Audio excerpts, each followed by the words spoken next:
Welcome back, everybody. Welcome back to the Canyon. Welcome back to another installment of the Quickview series. Today, we 1.5 and again, incidentally, ProLine back on the test rig Hyrax, which I will fully, readily, unnecessarily admit that I am not a huge fan of. These were sent into the Canyon. These have very, very little wear on them. They've been run a couple times. These are, is the dot remaining? No. These are Predator. Predator is not the compound for here. This is the desert, which means there's about 4 months of the year, like today, this very day, which is in November. The afternoon will not be a suitable environment for Predator. Predator we have seen to be a compound for clean, wet. That's where it goes. Vanquish Red, similar. Clean, wet. They've actually historically shown to do better on a clean, wet rock than they do on a clean, dry rock. And if there's any sort of material or stuff that gets out there, they really fall away. The Predator is all the Predator Hyrax is all siped out. It's completely siped out, and all those do in muddy or messy environments is hold on to everything. But this is a tire that would never even have been considered for testing prior to the mental formulation of Class 1.5, which is little tires, flat rails, full fendered bodies. No tucks, no cabs. So basically, think Class 2, but with small tires. 393s, 419s, nothing bigger than this. For the purposes of this, because, well, A, for one, they did not come with inserts, but I do have a set up on the pegs of ProLine Class 1 foams, and they are definitely geared towards somebody that's putting the full hard body on it, because those foams are... they're not firm. They're hard.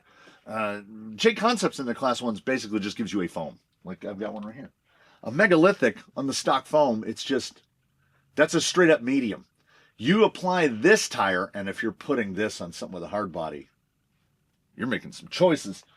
They just give you a foam that is just universal. I think ProLine is probably closer to spot because you're probably going to have like a Mojave body or something on it. So a Class 1.5 test might not be all that versatile to a lot of people, but what I'm trying to do is make, I'm doing the Gretchen Wieners, man, and we're going to make Class 1.5 happen because I don't find the joy is not sparked in general by pure Class 1 stuff. Tiny tires, short travel leaf suspensions, top heavy hard bodies, a bountiful number of scale accessories. The Class 1.5s here in the Canyon have, they might have plastic windshield wipers on the Lexan bodies, but like it's not about scale. It's about getting Class 2 type performance out of a shorter tire. That's basically what it is. So we insert them accordingly in a hope to maintain that compliance. The blue looks it might be a little tiny bit over firm, but significantly less firm than a typical foam. And also, all of the Predator tires, at least all that I've experienced, can benefit from a little bit firmer of an insert because otherwise they fall into the same pitfall that many other very exotic soft compound tires fall into, which is they don't have enough carcass. It's either too thick. It's too thin. The proportion of lug relative to the thickness of the carcass is incorrect. Manufacturers have found virtually any method you can think of to not get it right, to the point where they get it right, get it tight, less often than they get it properly correct. Because what I've found with many manufacturers is if that manufacturer offers multiple compounds, they have the same tire, but in multiple compounds, there's one mold. and they pump the mold, they pump the juices into that mold, and they make the tire, and then it gets this color dot. And then they pump the other juices into the same mold, and they get the tire that gets this color dot. When more often than not, you can't do that. Axial showed us that they put R35 in everything, and no other manufacturer. Axial leads the league in differential thickness of sidewall and carcass with the same compound in it. It's wild. It's absolutely wild.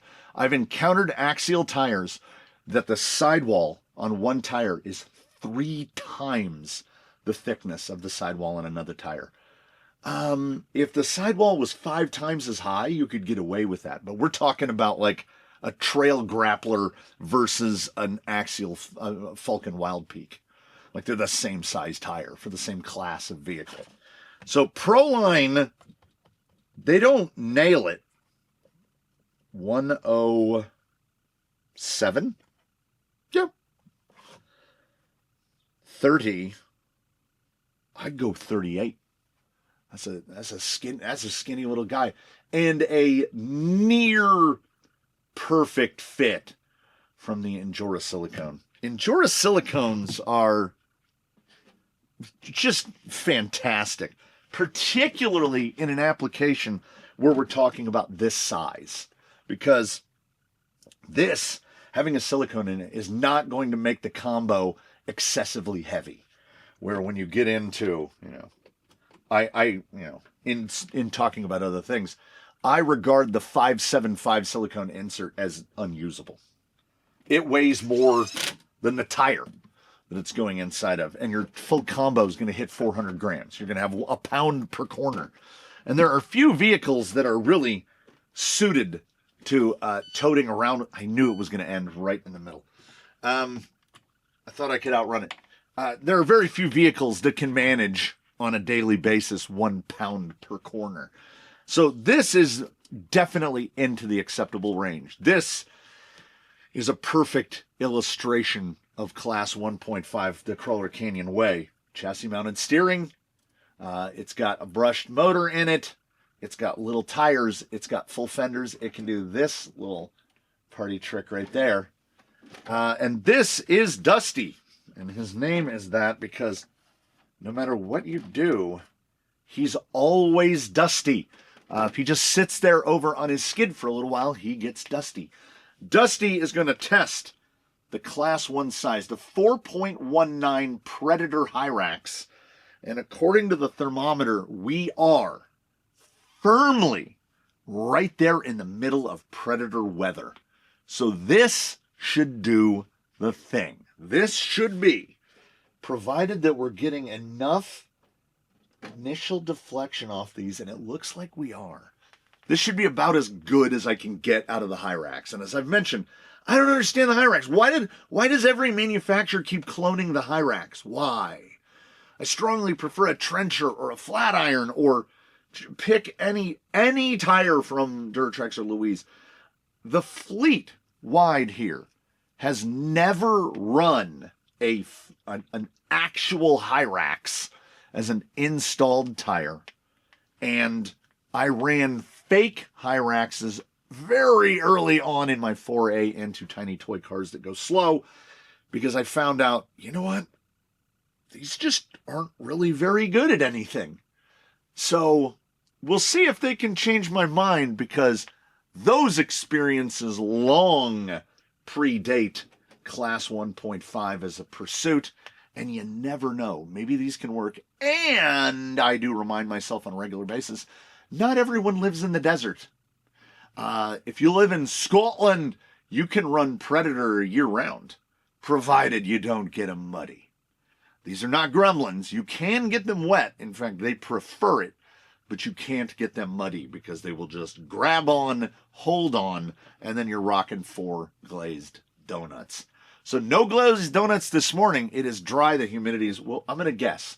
Humidity is going to be between 60 and 65%. It's going to be between 55 and 62 degrees outside, which should be just about perfect for this particular scenario.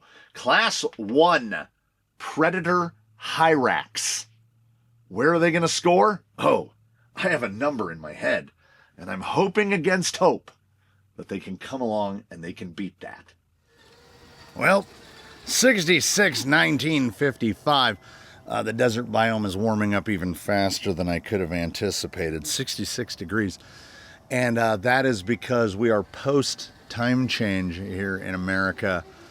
And my body doesn't know what time it is.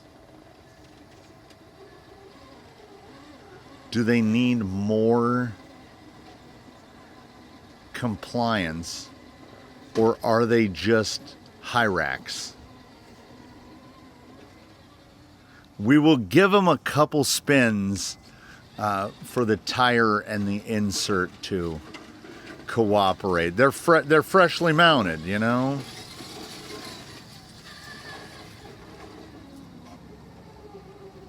Yeah, see, already a little better.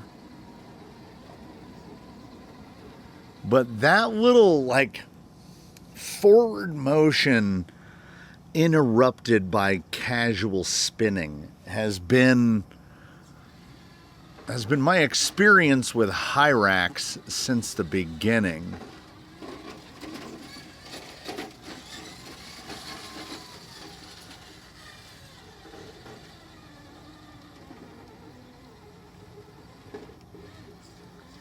Ooh, got positively glassy right there. Okay, they like a little more input, a little more throttle, like a little bit more throttle. It's something about those oversiped lugs, like, turns them into little fingers. And I feel like if we had some sort of magical slow-mo microscope that could watch them as they're in action, we'd be watching the finger catch, release, and then the next finger come up, catch, release, until we get enough rotation to where we get a point where a finger catches and then doesn't release. So we've got, it's too many lugs. The tire would be better served if it was closer to a pin than what it is now. Now, that said,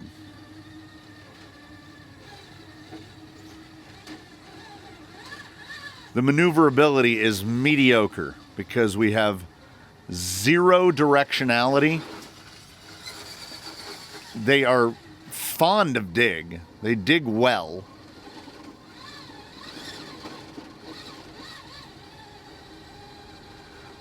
What they need. You know what we can do? We can go completely out of order. We're still going to run the protocol, but we're going to run it so out of order that I had to go get the board so we can write it down out of order. Let's just do it. Let's do the whole thing. Do you remember when, not so long ago, I said Predator is clean wet?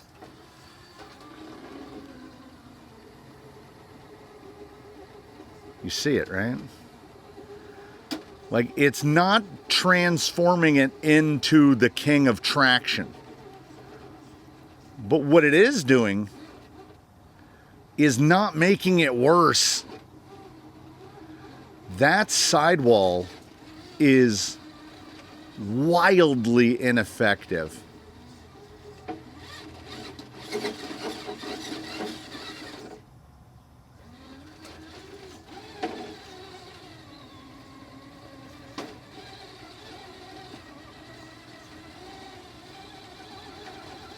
Yeah. I don't know. If there's a scenario, don't think of it this way. Don't think, where is the Predator Hyrax an option? Think, where and when is the Predator Hyrax the best option? And my God, I don't know. I don't think it exists. Maybe they're really good on carpet. Okay, I don't know. What I do know is this. all other factors basically being equaled out. So we don't change the vehicle, the outfitting, any of the componentry. These are slightly better on wet than they are when it's dry. We still get all the class 1 ride height stickiness. But not only... I can't even state that this is an instance where I can't tell that it's wet. And there have been a number of tires that their wet rock performance is every bit as good as their dry rock performance. This is instead a situation where the wet rock performance is a little bit better. It's a little bit better. The drive feels... We have lost dig. Did the screw fall out again? Did the screw fall out again? Am I in two-wheel drive? I kid you not. I keep fixing that dig. The screw from the linkage to the servo horn just falls out. I've replaced the screw. I tighten it down. It just falls out. You could see the white on the tip of the screw from the thread lock. I don't. As soon as that dig didn't instantly engage, I was like, something has happened. Like, that is a very slick river rock that we're on right there. Is there a throttle point?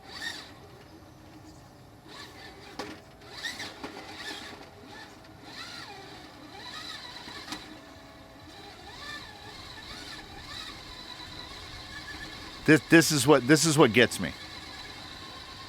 We'll go up here, we climb up, and we slide back. And we climb up, and we slide back. If you have to use that much throttle, it's a ramp. I had to look at the level of dust on there, and I just wiped that off because we went so far out of order, I will forget what happened. Hard truths are hard. I'm going to give this tire a potentially unprecedented 0.2 bump on wet. I'm going to give this tire a 9.3 on forward drive and a 9.5 on wet, which I realize is the same as giving it two 9.4s, but we're not going to see a world beater of a score from these today because we've done wet out of order. These just drove across 8 feet of dirt, and they are fully involved. Look at the back of that front tire. This is what these do. So you have to live in the land of rock only. If there's any dirt, hopefully we can unload them. And hopefully the tire will dry up. Look at that shutter. The shutter judder hop. They are only comfortable at medium to high levels of throttle. Low levels of throttle, one of those little sipey lugs catches and releases. And then the next one catches and then releases. And they never feel super accurate or precise. There's neither accuracy nor precision. I have tires that I like for a number of reasons. There are different reasons to like a tire. Sometimes the tire, it just fits the personality of that rig perfectly. It might not be the absolute pinnacle of performance, but the fitment is just right. The look is just right. There are sacrifices for whatever reason. It can be sacrifices for vanity. It can be pure sacrifices for performance. Never have I seen an instance where the tire I'm going to choose is the Hyrax. That little pull right there might be the best thing we see out of the Hyrax today.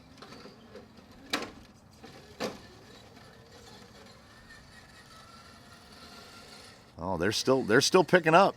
We get back out on the flat, they're still picking up.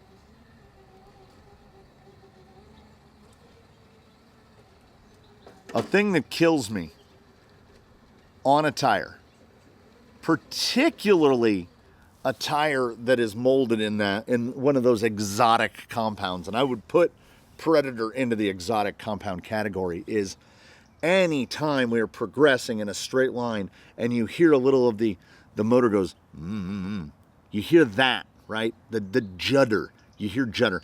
I want to hear no judder out of my exotic compound tire. And Predator is doing the best it can. I have driven both the G8 and the Predator Aztec, and the compound is doing the best they can.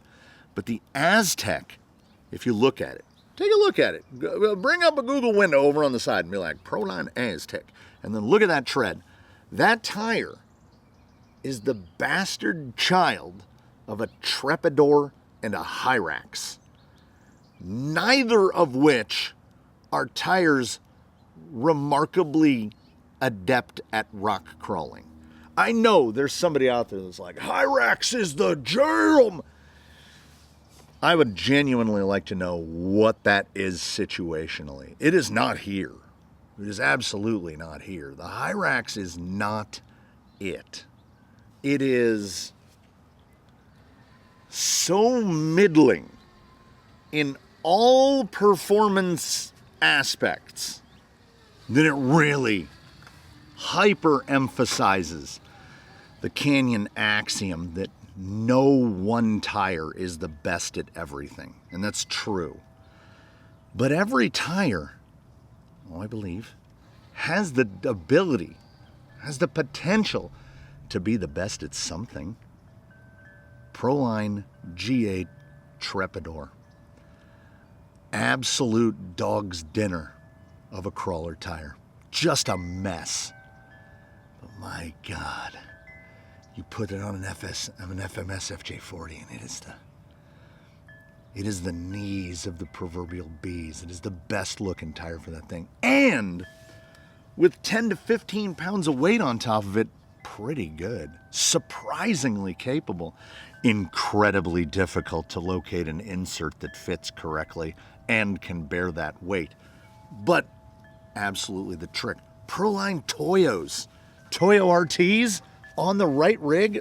You put those under a 10.3 CJ7. Oh my goodness, they look so good. Are they the best performers? No. But man, do they look good. See, on the one hand, you've got, does it look good? No. Is it a performer? Yes. Then you've got tires that, does it perform? No. Does it look good? You have an entire spectrum. And then somewhere out there, shining an unnaturally colored light in this spectrum of light, you have the ProLine Hyrax. Is it the best looking? No. Oh, is it the best performing? Also no. That amount of end slip, that amount of fall away that we experience right there, that is not atypical of Amazon grade. And some might say, oh, well, it's your insert. Your insert is too firm or your insert is too soft. I would accept the argument that this insert is slightly too firm for the weight of this vehicle. The vehicle is too light. We're not getting the PSI we need to drive it. But to counter that argument, I give the same counter that I give to everyone that says, oh, well, they get better when they break in. Every tire gets better when it's broken in. All of them. So if you have two tires side by each. Now, let's confuse it further. You have a 93, a 95, and a 97. That 93 will never wear itself into a 97. That's not how it works. Now, you can cut lugs off some tires and make them a little bit better. You can change the inserts around, make it a little bit better.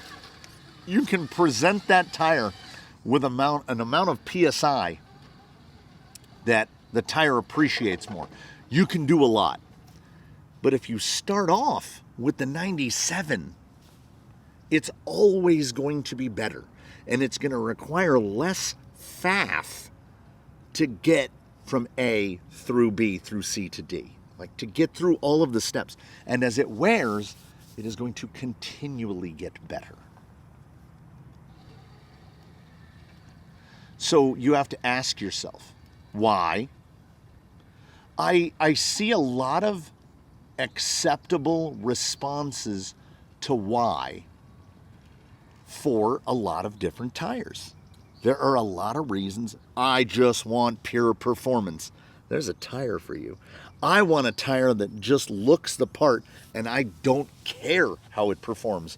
Well, RC 4-wheel drive is at the door and they have a whole line of X2, S3 tires that don't perform worth a damn, but they have every scale tire under the sun out there. You want some obscure... They've got, Aturo Trail Blades. What? So there's a tire for you. Then the pendulum comes swinging back and it brings with it the Hyrax. Is it the best at? And then just blank line. Not in my experience, no. Is it the best to look at? No. Is it the best in terms of dry performance? No. Wet performance? No. Mud? Absolutely not. I would and could and will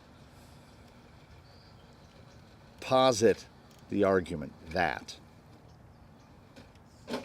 regardless of your situation, scenario, locale, all of it, fire up the machine and institute all variables. If you're running a Hyrax, there is a tire out there. Nothing specific. There is a tire out there that can do it better. If you want more performance, if you want more forward drive, if you want more lateral stability, if you want more maneuverability, if you want better dig performance, whatever you want, what do you want? This is the sandwich shop of infinity. Whatever you want, we can bring you infinite sandwiches. There is a sandwich whose flavor profile is superior to the Hyrax hoagie. That's just how it is. There's a tire that does every individual aspect of this tire better. Maybe it's just cheaper. Maybe it looks better. You know what I'm forgetting? This is a Predator compound tire, which again, not remarkably suited to the environment here. It's already too warm. It's already picked up probably 4 degrees since we started, which means it's around 70. And if your tire is doing this at 70, we can't teleport Scotland here to drive on the Scottish rocks and mosses.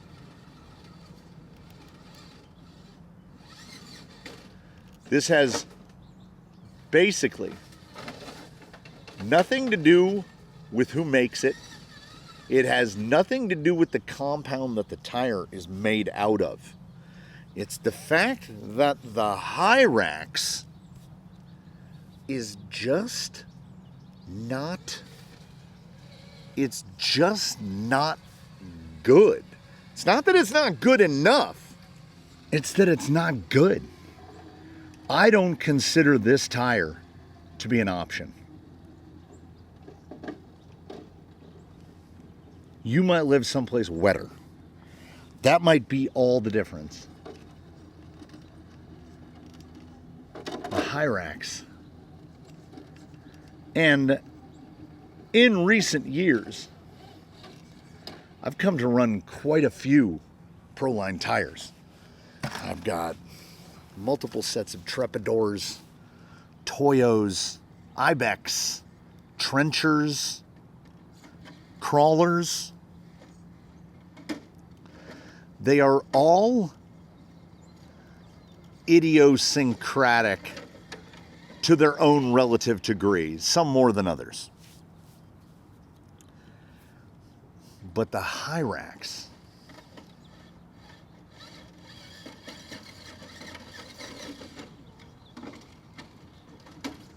Like, I categorize these as,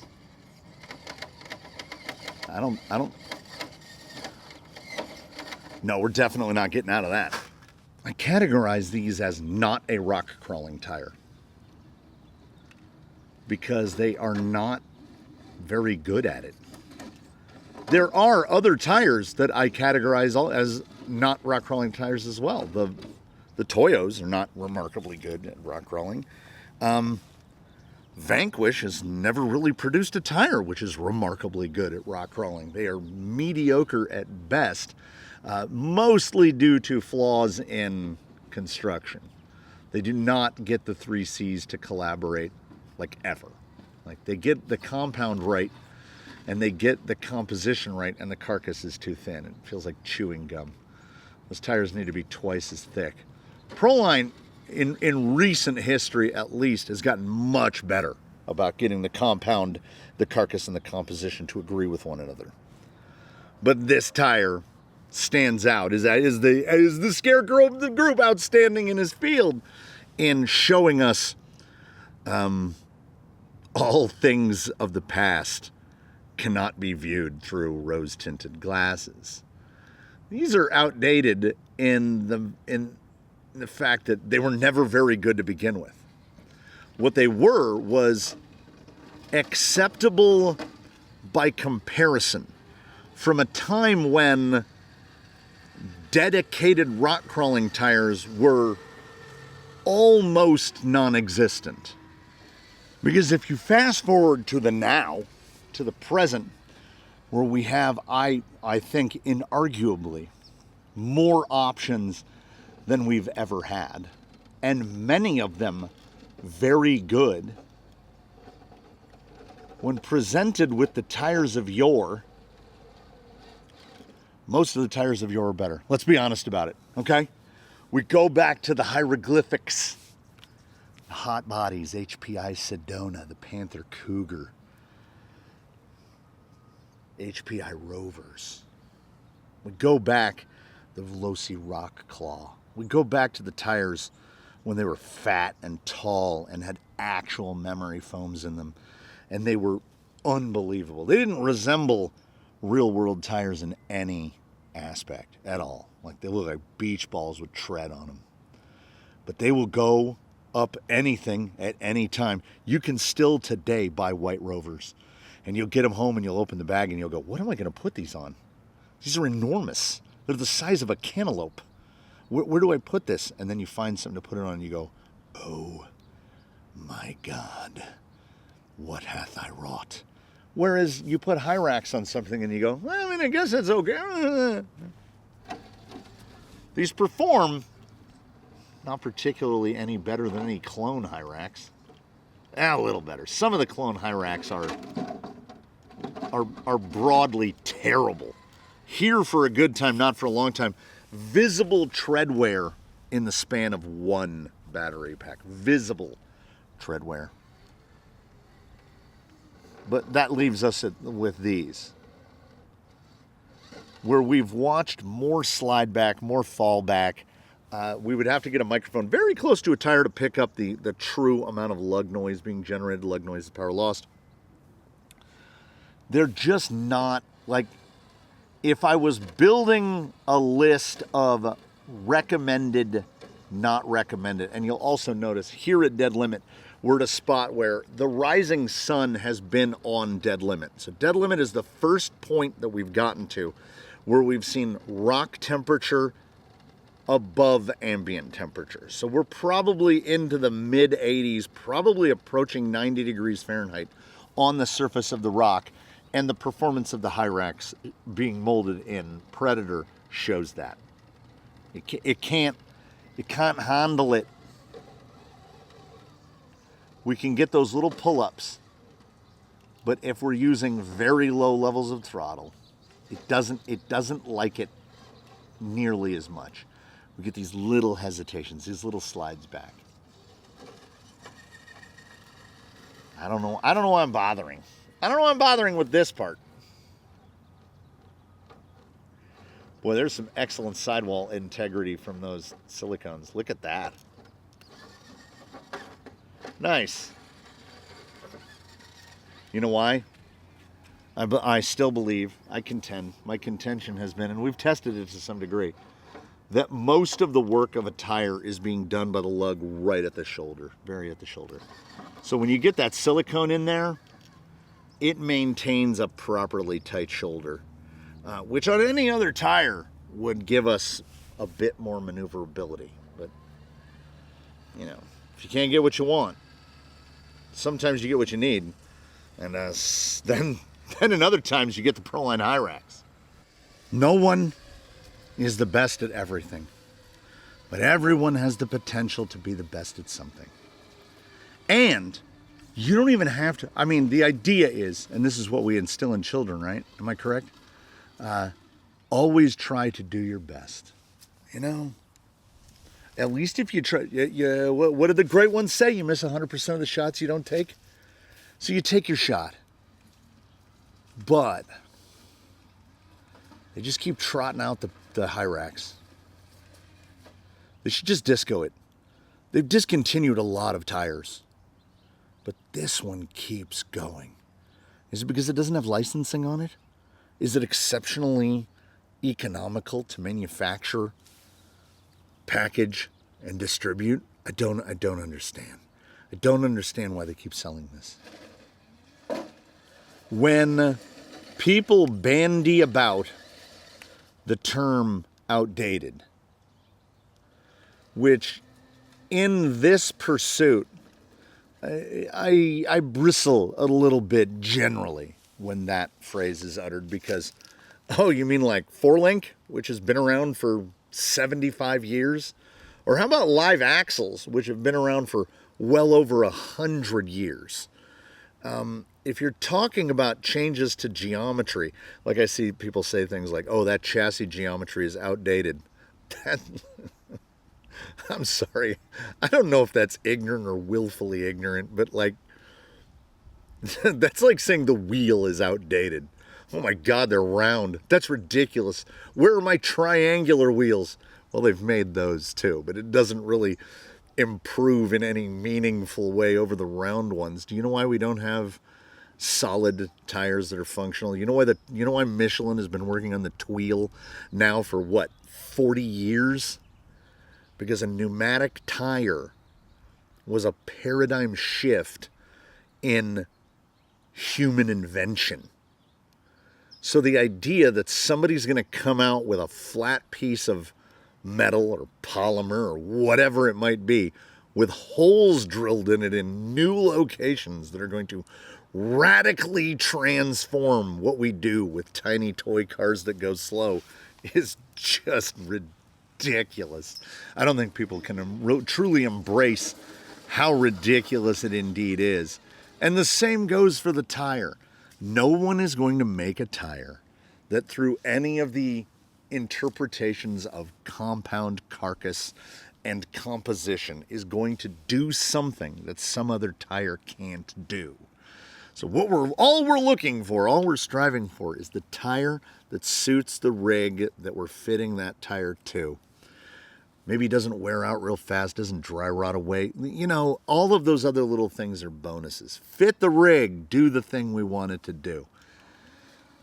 No matter the question that's asked, no matter the requirement that is listed on the imaginary or very real checklist, the answer, the checkbox that is marked, at no time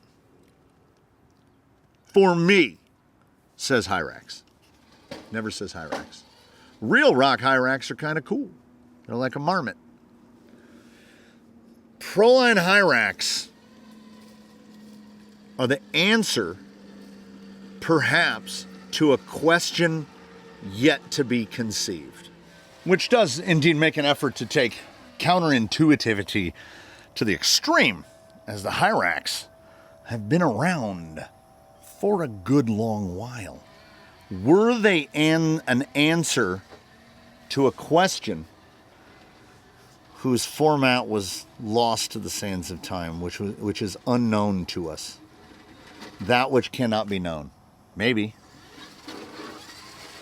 Well, these tires are definitely not susceptible to the magic that is potentially brought by silicone. There are a lot of tires out there that you put a silicone in, it just makes it better. Now, none of those tires tend to be the absolute top performance. It's not the 97s. The 97s aren't like, man, sure wish I had a silicone insert. Silicone inserts are kind of semi-universals. And short of the long of it, this is not a thing we can do with this type of compound tires. If you get into the exotics, they don't sit and spin. The Hyrax, therefore, ignore the board. I'm ignoring the board. It's very dusty at the top. That's dusty on the rocks.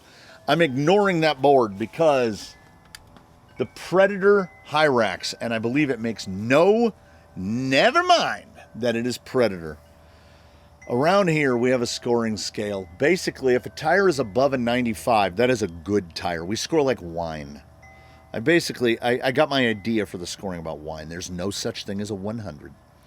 The best a tire can do here is a 99. We've given a single solitary tire a 99 plus. It was the white Sedona.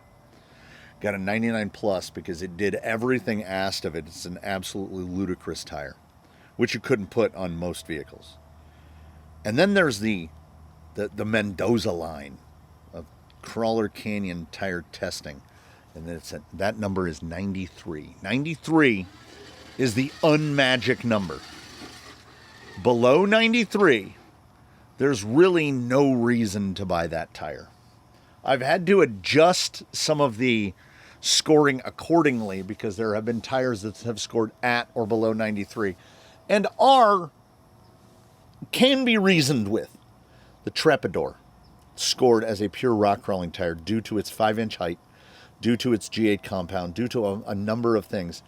It would easily score below a 93, and I believe in its original scoring it did.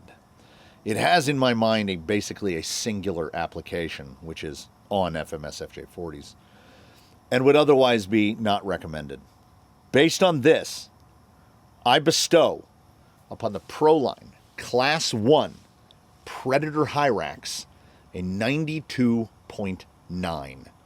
I honestly believe that the scoring, the performance of it is somewhere around a 94, 94.1, 94.2, somewhere around that. No.